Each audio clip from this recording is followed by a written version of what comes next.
Welcome to the debate part of the anime breakdown series here on Inspirobytes. Yeah, hello everyone. Today we're tackling one of those huge hypothetical clashes.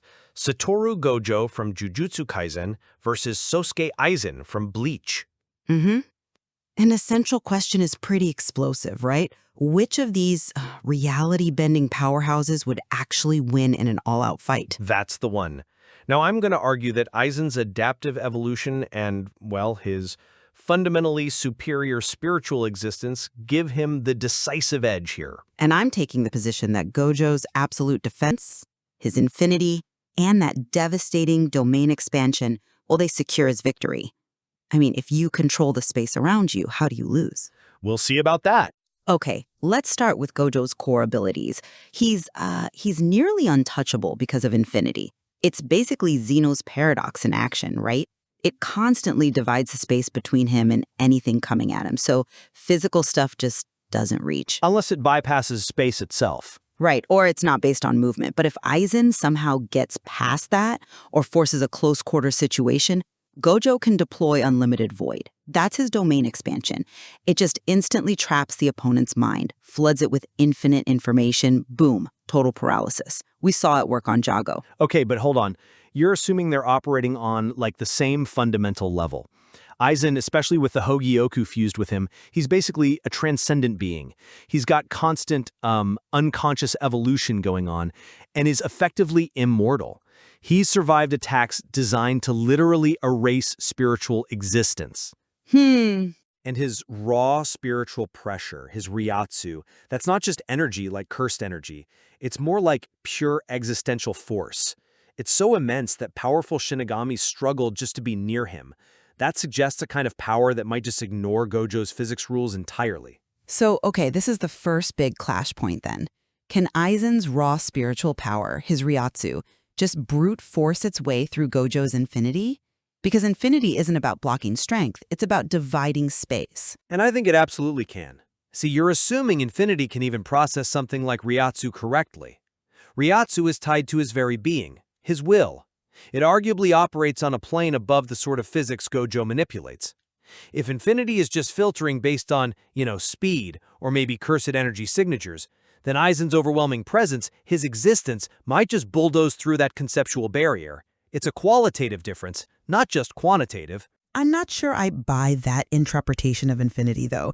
The whole point of applying Zeno's paradox is that it slows anything with a vector, anything that needs to cross space to reach him.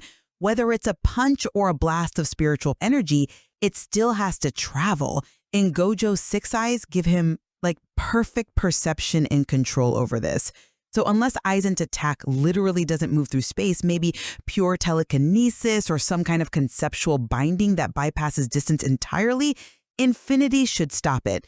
Plus, let's not forget reverse curse technique. Gojo can heal from almost anything instantly, keeping infinity up even under pressure. Okay, fine. Let's say, for argument's sake, Aizen can't just punch through infinity. Then the fight immediately shifts to the conceptual level, right? The battle becomes Unlimited Void versus Aizen's own trump cards, Kyoka Suigetsu and the Hogyoku. Right. And if Gojo lands Unlimited Void, it's game over pretty much instantly. Aizen gets hit with that infinite information dump, he's paralyzed. Doesn't matter how fast he adapts if he's catatonic for even a second. That opens him up completely for something like Hollow Purple, which erases matter, deletes it from existence.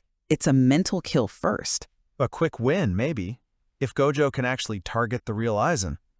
That's the huge problem. Kyoka Suigetsu, Aizen's perfect hypnosis. The fight starts with Gojo probably fighting an illusion. Aizen fooled everyone, even Yawash momentarily, for decades. Gojo has to figure out what's real first, and that takes time he might not have.